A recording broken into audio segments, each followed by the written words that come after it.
Five, four, three, two, one. Hey, what's up, y'all? This is another edition of the Forum. All right, I'm your host for today, and on my left, I got my man JK. What's good, family? All right, and got my man over here, MC Ricky. Well, you already know. You already know. So again, we got a lot to cover today. I mean, I know given in recent events, I mean, we got a lot to talk about, like the whole DMX situation and these trigger happy cops. I'll say that. So again, shout out to DMX, rest in peace, and my man Black Rob. Yes. As y'all already heard, my man passed away today due to kidney failure. So what's been going on with y'all, man? Like, how y'all doing? I'm good, man. Just Trying to maintain, doing our thing, man. Hey, I hear you. What's y'all thoughts about this whole DMX situation, man? I know it's kind of rough. I know family's been dealing with it, so Let's just cheer it up real quick. yeah. Stick with the tradition. Oh yeah. Cheer it up real quick. And then jump right into that DMX situation. Hey, definitely. Yeah, man. So yeah, what's y'all thoughts on that, man? I know y'all grew up listening to his music, and he's been I wouldn't say an inspiration, but like he's influenced a lot of people when it came to his music, and plus he's like kind of like a diamond in the rough when it came to his little acting career. I wish he kind of stuck with it, but Yeah. For me, it's just a few things about DMX that stand out for me.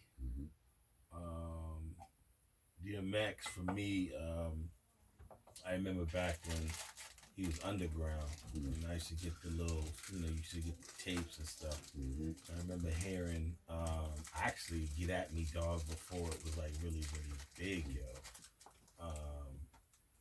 So, I just think X, was, for me during that time when it was just really Jay-Z running the show, I think DMX for me was the only dude that was holding it down, that was battling with, platinum for platinum with Jay and hit for hit with Jay.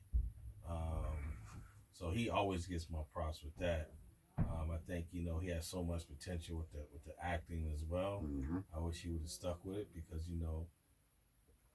I mean those movies he came out with, those are classics. Yeah. It's unfortunate. It's sad. A sad situation. But we're here to celebrate him. Prayers go out to his family and stuff. And I salute the king. Salute to you, DMX. You gave us a lot, man. Yeah.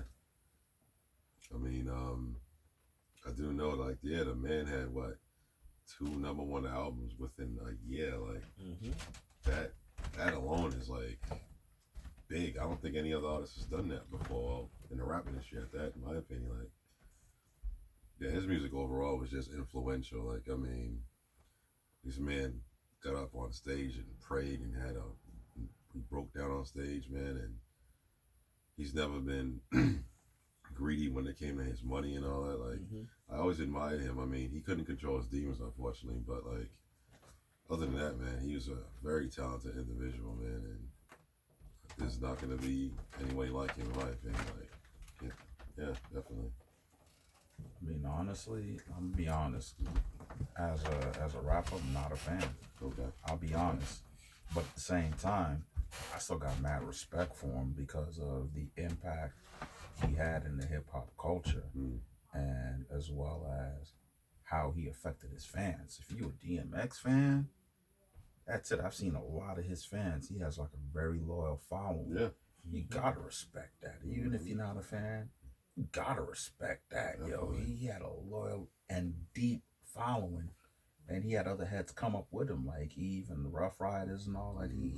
He had them take that trip with him, yo. And like I brushed on him being an actor, him transitioning over to being an actor, man, he was like a natural at it. And like I said, for me, it's his impact in hip hop, and even with his personal demons or whatever, I was pulling for him to get everything right, because hip hop needs somebody like that to represent, yo.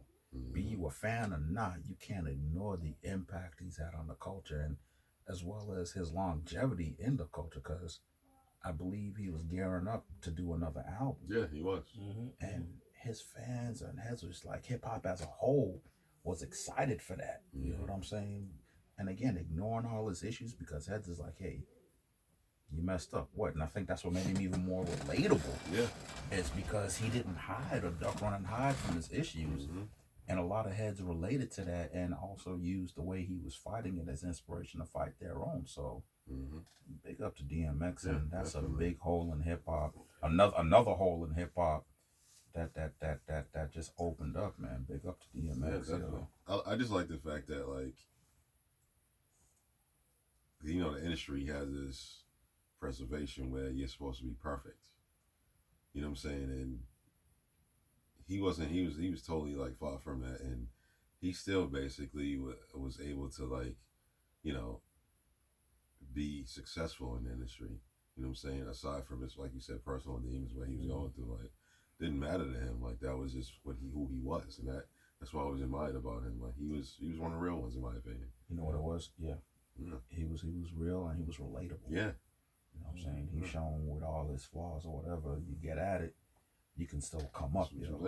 And I think that inspired a lot of heads too, because they saw a lot of what they are in him. You know what I'm saying? So and I view X as being like the Bob Marley or Pac of his time. He was. I agree. Or his era. You know what I mean? I just think, you know, just to piggyback what MC Ricky D was saying, that, you know, he had crazy followers. You know what I mean? And you can't deny that. That's right. Whether you liked him or disliked him, you know, as an MC, his followers you cannot deny. And I just think that, you know, it really, you know, his death really impacted a lot of people. And if you go back to his, you know, before his death, his rise back up, you know, impacted a lot of people. People were pulling for him, like you guys are saying. So this is just like, you know, like I said, another sad day in hip hop, you know, because, you know, we lost another king, and I just, you know, like you guys are saying, let's just salute the family, you know, of, you know, his kids, fiance, you know, definitely salute to X. Yeah. So that nigga had children. 14, 15, he had children. Right. Hopefully they can find a way to come together and ease the pain of the loss of their father. Yeah, definitely. And I know, as of right now, I know you're going to take a little turn, but change the subject a little bit there. But I know you heard about the traffic stop when homeboy had apparently a search warrant and the cop mistaken. Apparently she thought it was a taser, ended up shooting him. Yeah. About that. Yeah. Apparently, like I said, she resigned from the police department, but she ended up being charged with second-degree manslaughter. Apparently, and I just hope. I think one of these days, like, particularly people of color, are gonna, like, they're gonna just, like, get tired. And I feel like it's slowly but surely happening now, but it's like, when is it gonna end? You know what I'm saying? It's just too much. Then it seems like the same cycle over and over again when it comes, especially for colored people. We see this, we do this whole protest dance all the time and singing Kumbaya. It's kind of annoying, to be honest with you. Like, and I know, like, people are not supposed to react in a different way, but, like, how often are you gonna see this? Like, it's been happening way too much, in my opinion. Like, it's just tiring. Happening for hundreds of years. Yeah. It's been happening for hundreds of years. Yeah. I mean, the difference now is that it's televised. Yeah, because of the progression of technology. Now you got one of these joints with the camera in it. Yeah. You can't refute what's being said, because before it was downplayed or disregarded as far as these heads are over exaggerating. But then I'll bring it back to Rodney King. Had him on videotape getting his ass whooped. I was like, yeah, he's about to come up not guilty. But he was getting his ass whooped. So what's going on now really shouldn't be a really big surprise, because it's always been going on. the lack of acknowledgement or the lack of sympathy or empathy, that's the frustrating part as far as the, once again, our plight being downgraded or overlooked or disregarded as it's not that serious, or the whataboutisms. Well, what about all these white folks getting killed by cops? Or what about the fact that there's a large percentage of black people, black on black crime? Or what about what's going on in Chicago? When heads throw out those stats, they're not putting it up, and also with the regards of context. It's like, yeah, there's a high volume of black on black crime, which is not a real thing, but whatever. But as well as, if you go online, I've seen it a couple of times, the context of it is, okay, we're a smaller population compared to our white counterparts. And the police brutality, because of our small population, is through the roof. And it shouldn't be like that. That's the disparage. It's like, yeah, you got more white folks getting killed by cops because they're of a bigger population. But the rate that our community is getting wiped out by the cops is through the roof. And that's the context that heads don't want to look at. I think overall in general, like, if you come up with that excuse, like, I was in fear for my life, it kind of like, it pisses me off to a point where, like, why are you a cop in the first place? If you're that terrified of somebody, because you already know the whole objective when you are a cop, the whole thing is you have to de-escalate a situation. And offhand, like 95% of the time when you see these videos, the cops are doing the total opposite of that. And they claim that they're scared. Yeah. I'm like, how are you scared of this suspect when the suspect is not armed, but you are, and you have mace, and you have handcuffs, you have a baton, and you have a gun, of course. That's the mind-boggling part about it. So apparently you weren't that scared. I've seen videos who, like, you can tell the moment of their interaction, you can tell these cops just want to do something. And it's like, for what? Like, it's not that serious. Like, and as well as, you can't downplay the training they're supposed to have. They're supposed to have hand-to-hand training, hand-to-hand combat training. They went through the academy. So you mean to tell me this little skinny nigga, you scared of this little skinny nigga, but there's like 3 or 4 of y'all surrounding him. So why, whatever the reason you pulled him over for, whatever, why is he deprived from having his day in court? Versus with all the mass murderers, they get apprehended with damn near no scratch on them, and they get to have the opportunity to have their day in court. These are people wiping out multiple people at one shot, and they get to live and see the next day. Whereas license registration, oh, he got a gun, bow, bow, bow, bow, bow. Or I thought that was my taser. That person, that individual had 26 years on the force as a trainer. And she does taser trainings. And I think she was the head of the police union or something like that. She was she was involved in the police union in her area. And that's the reason why a lot of these heads get away with what they get away with, is because of the unions. They got connections, So it's like, okay, a little slap on the wrist, just do me this favor. But when it comes time for election, or you got to pay more in your union dues because we got you out some shit. I mean, even if they do get fired, they can go to another district and become a cop again. They don't get blackballed. Definitely. Definitely. And I think the sad part about this whole thing is we just, it's just lives, man. Lives just being lost. And, and it's been going on, like Rick said, for years. You're talking about hundreds of years that, people been getting away with just slaughtering us. And it's become the norm on all levels. Like, this is normal. You know what I mean? Like, this is normal for for all of us. Since I've been a kid, since you guys been a kid, and before us, this is the norm. This is nothing new for me. It's not. Right. This is nothing new for you guys. This stuff has been happening. And like Rick says, because, technology and cell phones and all that type of stuff that's been going on. But I just feel like that if you have proof, you said something about Rodney King, right? If you have proof of someone getting their ass whooped, or if you have proof of someone getting shot, if we're recording this right now, and Lord forbid I shot you, what do I need to go to court for? Right. Why do I have to prove that I'm guilty Mm-hmm. of shooting you when you see me shoot you? Right. When you see these cops beat the fuck out of Rodney King, what do I need to go to court for? Mm. Or if you do go, why is it a long, dragged out process? You know what I mean? Like, so I mean, those are the things that, like, when I sit back and I think, I'm like, wow, like this whole system is just jacked up just to, you know, just to get us, man. You know what I mean? Whether you got it on video, whether you don't have it on video, it's not designed for us. And this is just mainly, you know, stuff that's just been going on for years, and it's unfortunate. It sucks. I mean, you touched on something, Sean, that I was talking to some colleagues last year about when the George Floyd stuff went down. Yeah. And my thing was, we can protest, and I have nothing against that. Yeah. We can march, we can do all that stuff.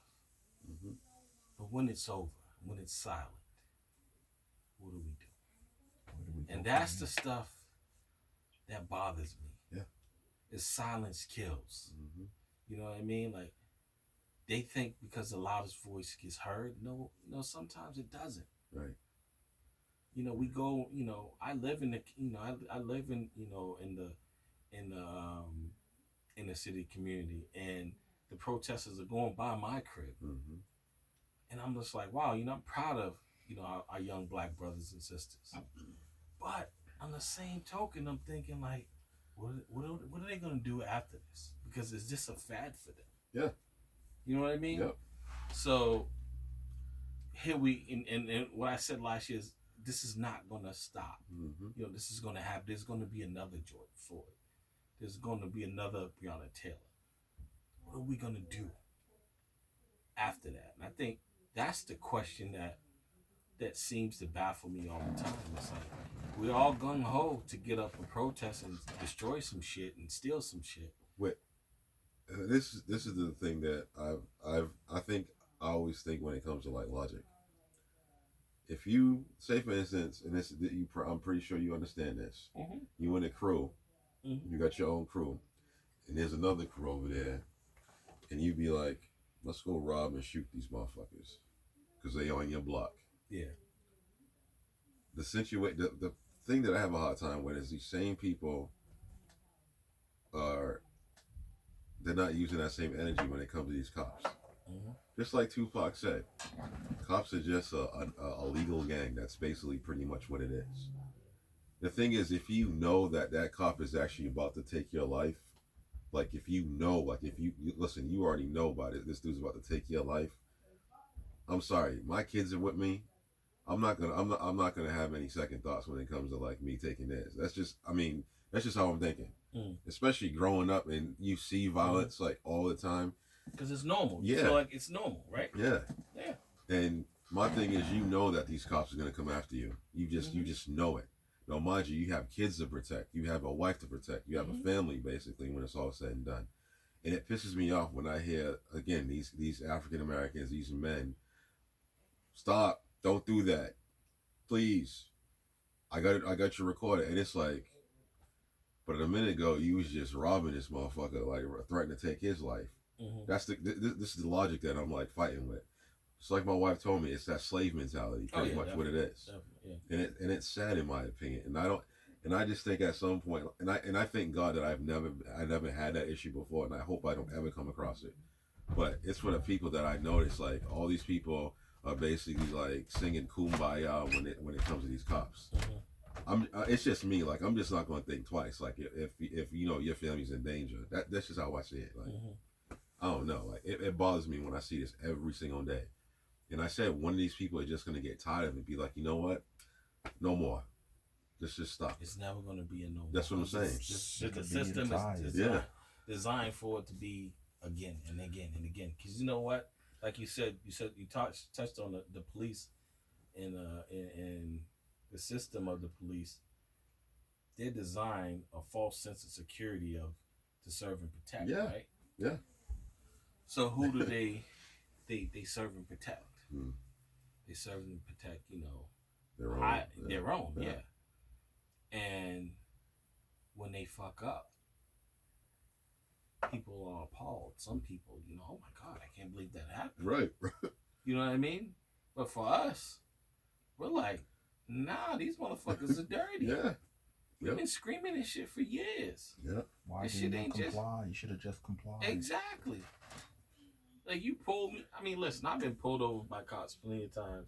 Pulled over, jacked up, plenty of times by police. Walking on the street, motherfucker just grab me up. Boom, boom, boom, boom, boom. Where's the drugs at? Yep. I ain't got no drugs. When's the last time you been to jail? I ain't never been to jail. Just because I'm walking. Mm-hmm. Walking while black. Yeah. You know what I mean? Like, but how many people in suburban areas get that? Benefit of the doubt. The biggest thing too is again, it's like, I mean, honestly, most of the interactions I have with police have been mainly positive. But at the flip side, I'm not going to be ignorant enough to say that there are not bad cops, because most of the heads I know have had negative interactions with the police on some simplistic shit. Yeah.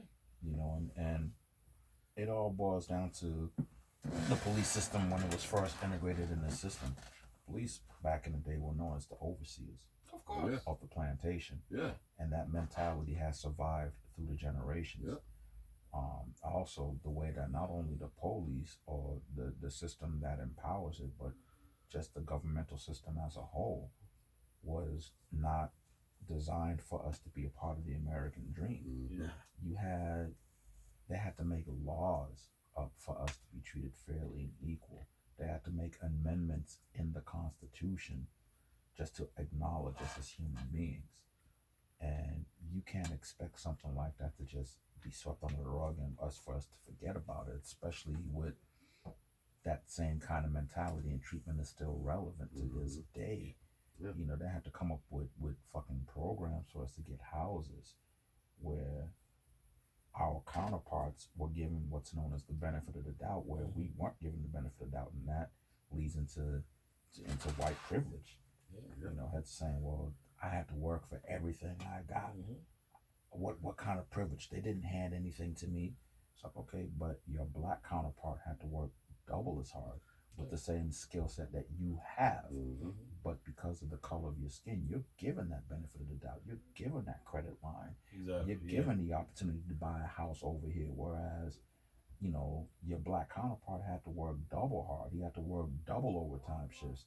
He had to make sure he had straight A's in school, where you can get over having straight C's, but are able to take a part and live the American dream.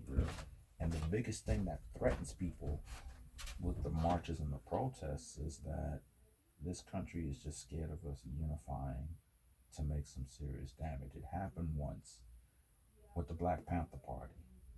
And Edgar Hoover was terrified of us because the biggest threat that he saw from the black community is our unity.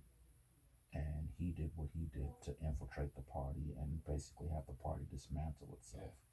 And that carried over in today with what's known as the Willie Lynch syndrome, where we run, we protest, and just like you said, what happens afterwards? We run, we protest, we sing the kumbayas, we have the Black Lives Matter and all that. But what happens afterwards? My life is more than a t-shirt. I'm going to tell y'all that right now. I support all, and I don't mean to cut you off, Rick, but I support the Black Lives Matter and all that stuff. I support what they're doing.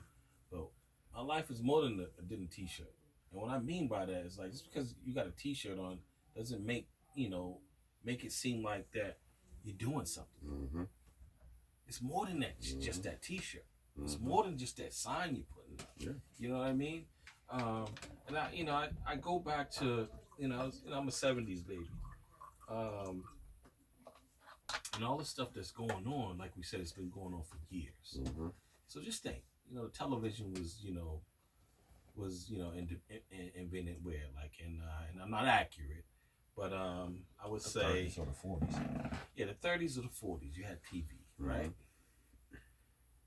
And all that, remember, in the 60s, 50s, 60s, they're broadcasting all these dogs and, us getting hosed and all that shit, and civil rights movement and all that shit with no problems. You know what I mean? So then, you get to the 70s. Now it's hush. So in the 70s, it becomes hush. You know, it's not. It transitions to the hush. You know, you still have your craziness going on, but it transitions to covert shit. Yeah. You know, we don't want it on TV now. You know what I mean? Tell pro. Right. So now, you know, it's on the low. So that's when they're getting away with a lot of shit. Mm-hmm. Still doing the same shit, but it's not televised. Now here we are in this day and age.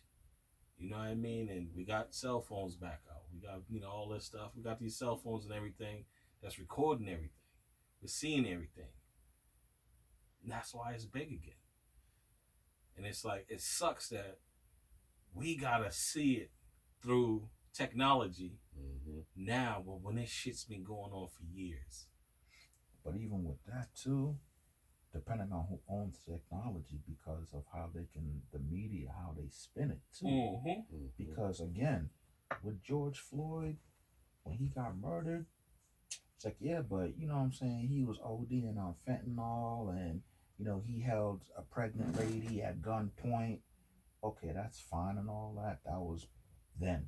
Yeah. And he paid his due. Yeah. Are you trying to equate to him having somebody put their full weight of their body on his neck for over 8 minutes? So he deserved to die like that instead of him getting this day in court for whatever. Exactly. And even what he was supposed to get arrested for was passing a counterfeit $20 bill. Come to find out, it wasn't even a counterfeit bill. So he pretty much died for nothing. Yeah. And the fact that, how many weeks are we in this trial? Well, for the fact that it took so long for this trial to even begin at all. Yeah. You know, and again, one of the biggest things that's happening is that we have no real leadership in the Black community. No. We don't have your Huey P. Newtons. We don't have your Martin Luther Kings. We don't have the Malcolm X. Because when somebody steps up and try to assume their role, something happens to them. Yeah. They either OD or they get murdered. And also, you know, well, when there is leadership like that in the community, there's always a motive. Just like I said before, exactly. A while back when it came, a lot of people support the Black Lives Matter movement. I'm one person that don't, and I have my reasons why. Other people may or may not, may agree or disagree, but like, I mean, I do know anytime when you make profit off of things like this, to me, it's always a hidden motive, in my opinion. Just like, like, again, Black Lives Matter, also, like I told you, how they're, and again, I'm not saying, like, homosexuality is, like, it's horrible, but my opinion is, they're, like, shoving it down our throats half of the time. It's just, it's just too much, like... Just like JK said, it's more of a slogan or what's trending now than it being an actual movement. Yeah. And again, there's no leadership, real Black leadership, and at the same time, we got to be honest. There's no real Black unity, because whatever leader goes out there, what kind of support are they getting? Right. Look what happened with Ice Cube. Yeah. I look at it, gone are the days of that. Yeah. Because, in my opinion, and I could be wrong, but how I see it is, they put things in place for us not to freaking galvanize, you know, and come together. I agree. So what I mean by that is, like, you know, you become a rapper. You can become an NBA player. You can become, you know, we'll give you a little bit of money here and there. You know what I mean? Like, so it'll take your mind off of, you know, getting your peoples together. Right. You know what I'm saying? So it's like they put these things in place where it's like there are no leaders being formed because their mindset is on something different. You know what I mean? I see, you know, Jordan on TV. I want to be like Jordan. You know what I mean? Not to say nothing's wrong with that, but I don't want to focus on, you know, leading my peoples. I want to focus on, you know, playing basketball. Fuck the next nigga over there. Yeah. So where our communities focus on hate. Yeah. You know what I mean? Yeah. The biggest thing is hate. You know, if someone's doing good, fuck that nigga. Right, yeah. You know what I'm saying? Yeah. Same thing with Ice Cube. Yeah.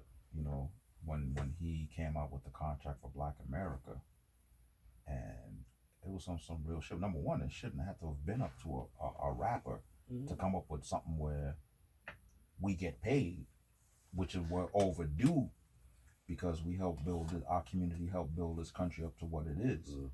But the fact that the way he presented it was like he was wanted to talk to the people that was in power, which is the Trump administration. Mm-hmm. And he was ostracized by the black community for doing that when what he did honestly was common sense. Now I know, and he knew as well that Trump wasn't going to do X, Y, and Z, but at least he's making the effort to try to make it happen. Yeah. And to make something happen, you got to go to the powers that be. Yeah. He went to the Democrats. It was like after the election, Yeah. they pushed him off to the side. Yeah.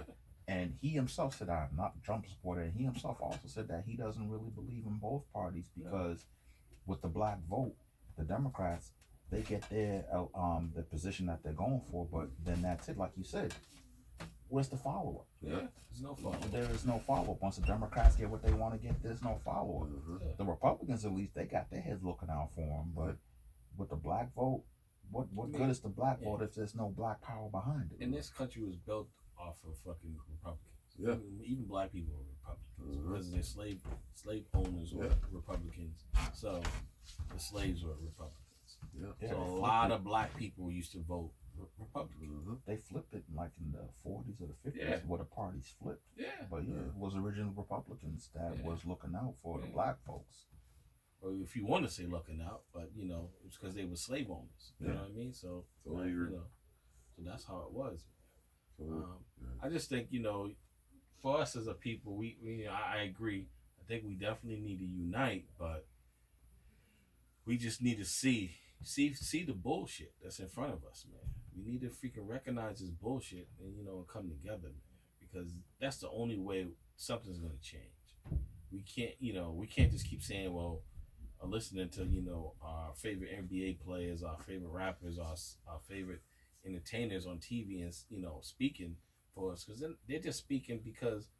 And I'm not saying it's not genuine, you know what I mean? But it's building their ratings. It's building the NBA's ratings. It's building the NFL ratings. You know what I mean? There's a motive.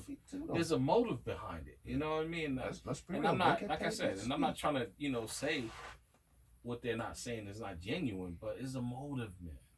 Like I need that everyday motherfucker who's working 9 to 5, who's not in the limelight. Those are motherfuckers I'm worried about. Mm-hmm. I'm not worried about these athletes and these entertainers because they got security. Yep. They live in gated communities. You know what I mean? Like, I go home, I'm exposed to everything. Yep. So that's the stuff. Like the regular motherfucker that lives in our neighborhoods, we have to freaking come together and say, yo, like you said, Shiz, we're tired of this shit. Yeah, like I gotta support them Yeah. when somebody does step up. Yeah. Head's gotta support him too. We have to do that. We Can't have do to it by do himself. and like you said, I know hate is like literally embedded in the black community. Like, Mm-hmm. and the thing is, it's sad society kind of makes it like that, but at the same time, it's like, okay, I'm this quote unquote woke